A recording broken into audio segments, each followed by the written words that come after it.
Hi. So my name is Gil Almog, and I'm the VP Product and Technology at OptiTex.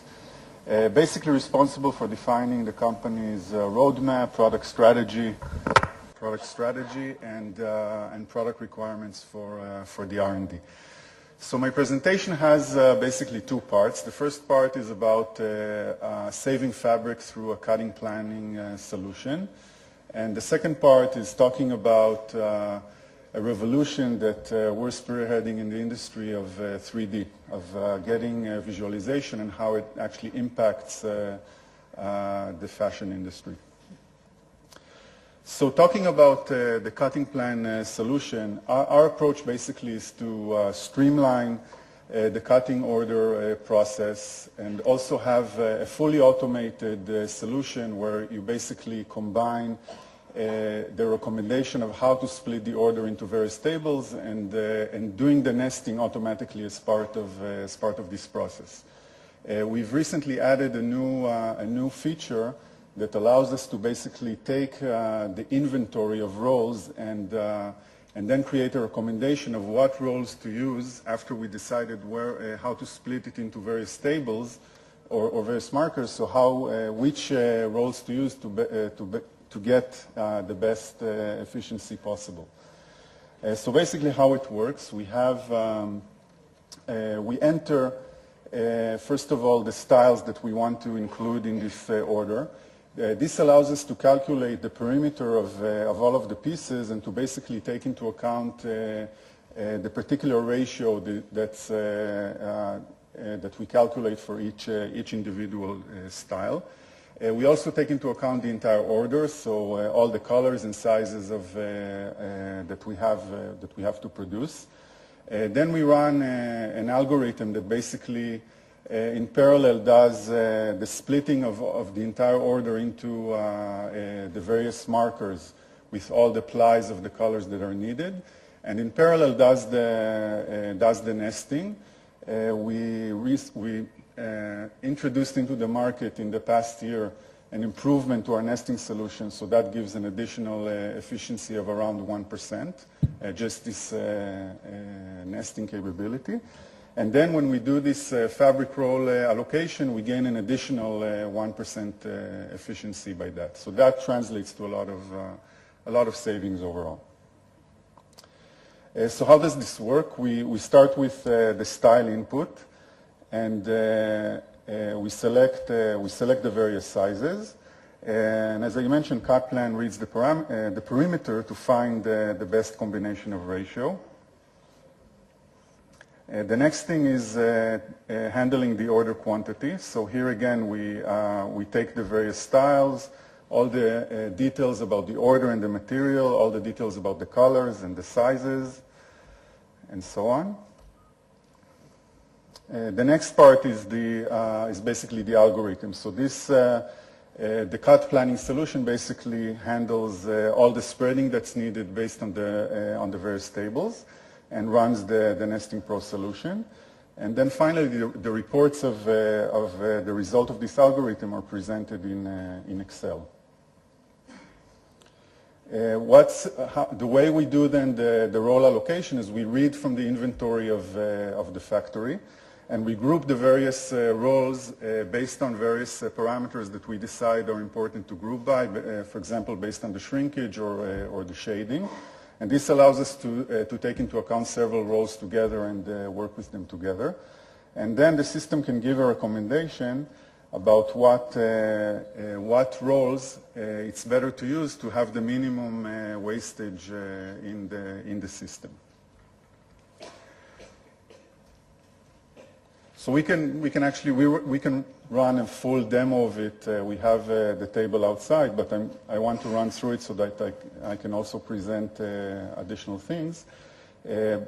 Basically, the workflow that you have when you compare manual to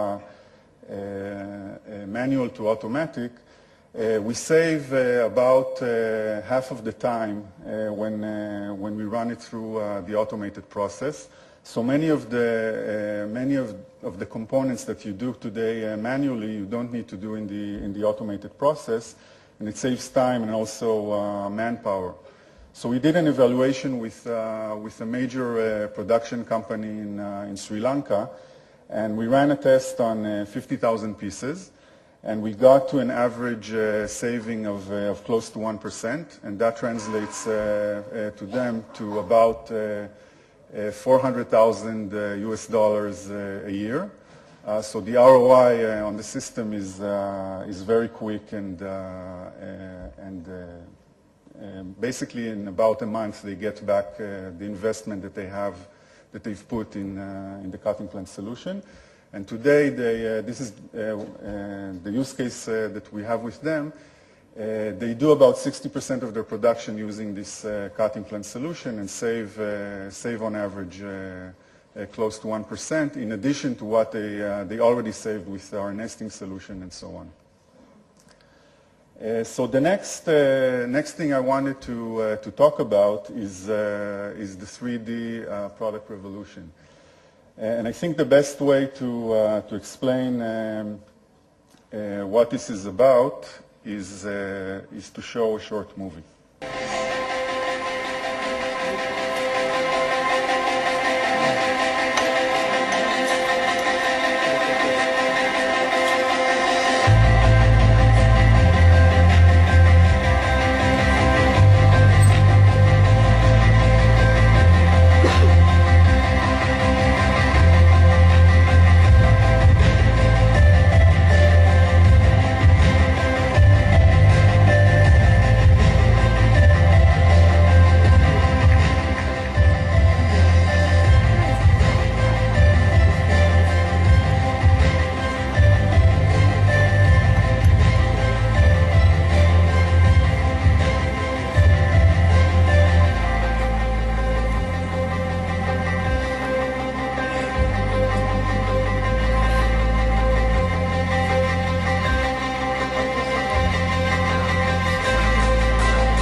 Okay, now important to mention that all of the products that you saw in the movie, none of them were real, so there was no photography involved at all. It was all done in 3D, just in case you were wondering.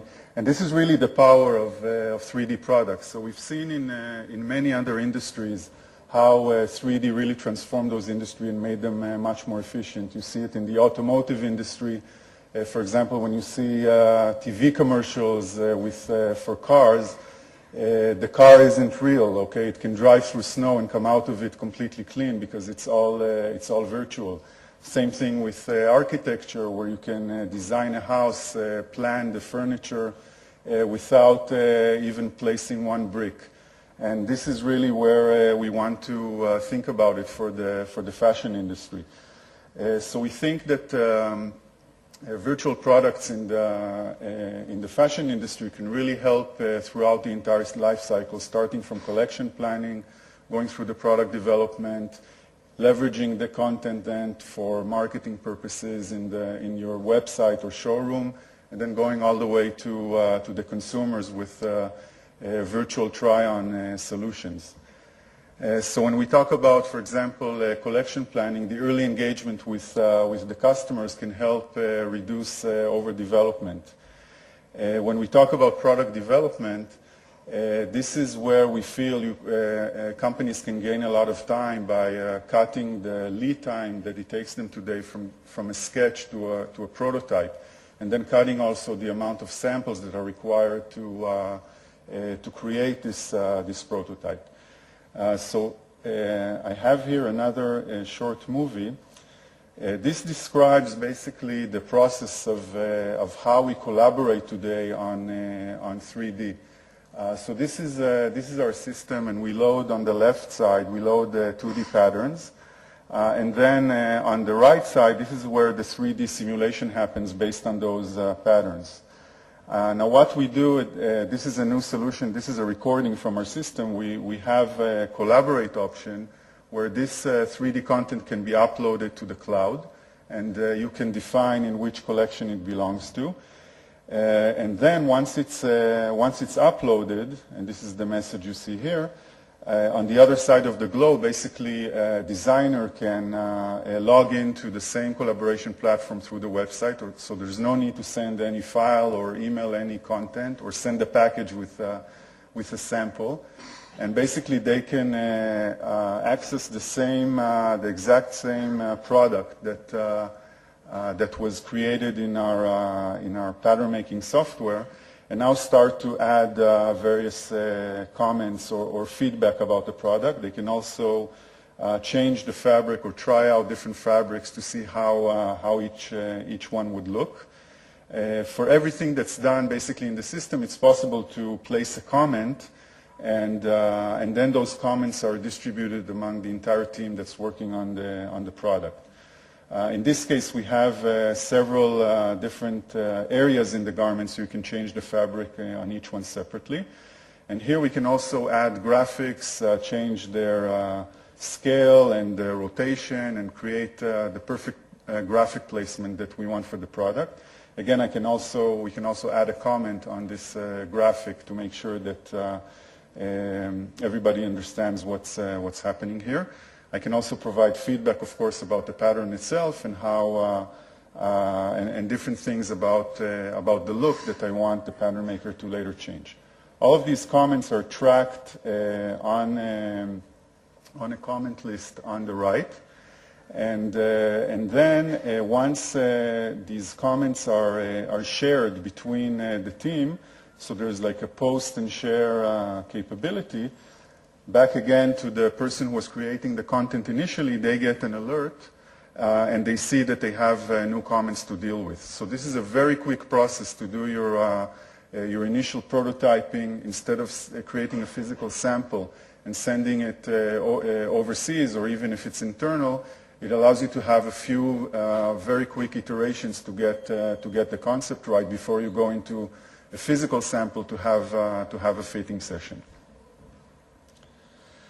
Okay, so once that content is created in 3D, it's possible to take it into a photorealistic rendering and then use this content, just like you saw the imagery in the video before, use this content in showrooms or in sales collateral. And we have actually, if anyone is interested, I have a demo of a showroom that I can show you later on. We don't have enough time in the context of this presentation, but we have an example of how to leverage this content into something which you can take to buyers and show them the products. This content can then be used on an e-commerce website, so you can use it as imagery, or we have an automated process that creates a 360 turntable. And that also saves a lot of time for people who create these 360 solutions. They actually need to go and take 36 or 72 photographs of the product, Photoshop out the background, and with our process it's basically completely automated. So the results that we can actually get from using this content, so I have some examples here that I'll run by, but these are all virtual products And when you zoom in on them, and it's probably a bit hard to see it on the projector, but you can actually really sense the fabric, and it gives a great idea of how the fabric looks and behaves. We also have solutions for accessories, for example, with bags. So we have a process where we can import things like buckles and straps and connect them with the fabric that we simulate. So these are additional examples that we have. I want to take a minute to show how this 3D creation process is created. Okay, so here we have our 2D patterns, and what we do here is called virtual stitching. So basically, segments are marked to say which segment is going to be stitched to another segment. And here we can also select from a library of fabrics the fabric that we want to utilize for this product. Now, our product basically takes the fabric properties into account. So it takes various things like how stretchy or how rigid the product is, the fabric is, and how it bends. And all of this information is then used in the simulation of the product in 3D, so that you get the actual flow of the product, and the simulation is as true to life as possible. So the simulation is a real physical simulation, and there's a lot of technology investment going into that. We actually have on our staff our head of research and 3D has a PhD in product simulation, and he worked in the past for the movie industry, creating a lot of the clothing that you see on movies like Avatar, where it's all virtual. So he was the person responsible for doing such content, and we brought all of that knowledge in-house and built a pretty large team that handle these issues. And then eventually it creates once that 3D product is simulated, as I mentioned, you can take it to a photorealistic renderer and get really amazing results with it.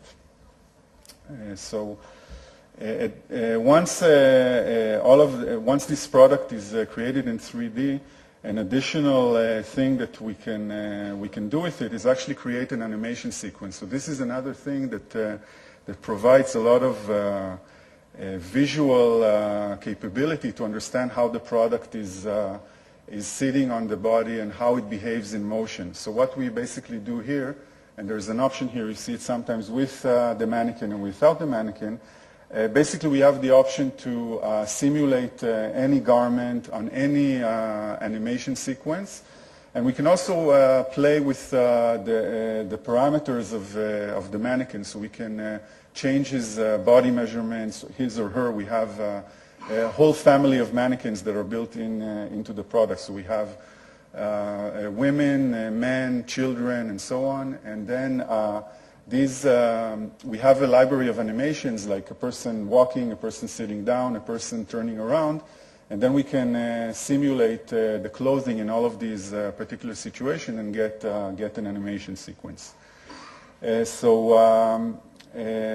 another word about the mannequin. This is also something which is it's quite flexible. So as I mentioned, we have one option, which is the parametric mannequin, where we can adjust the different body measurements of the mannequin.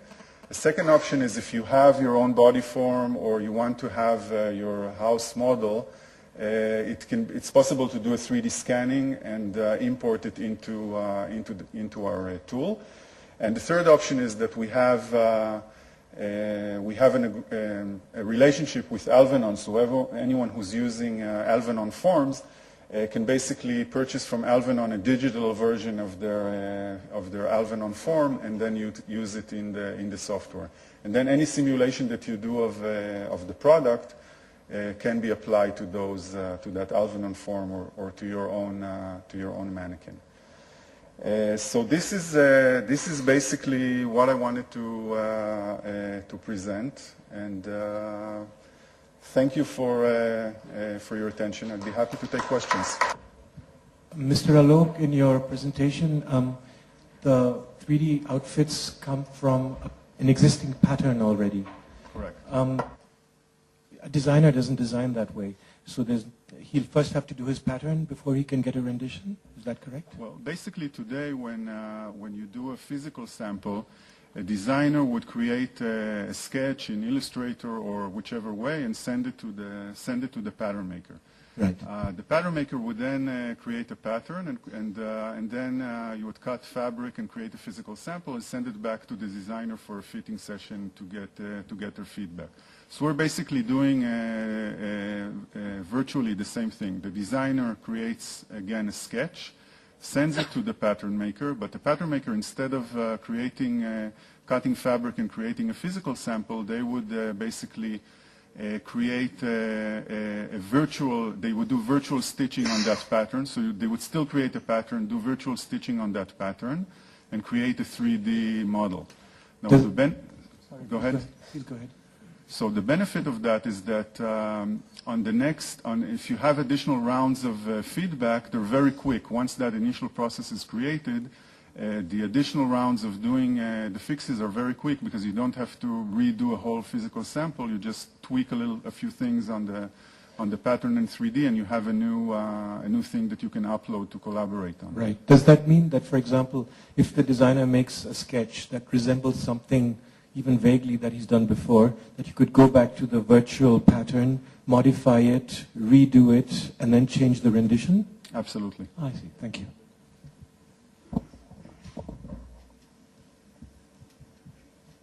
Sir, you told us that you have a library of fabrics into it, but if we want to add up some new fabric, and is there any provision for it? Yes, sure. We have the possibility. Our fabric library is completely open, so it's possible to create new fabrics. And there's basically a physical aspect to it in terms of the physical properties, and also a visual aspect to it. So we have a process of how to add additional fabrics, and we have a service that supports that, so that you can send us fabrics and we can add them to your library. In the future, we're also going to make this available directly to clients by offering like a fabric center where you can do all the testing and do all the scanning yourself and create your own library. Thank you.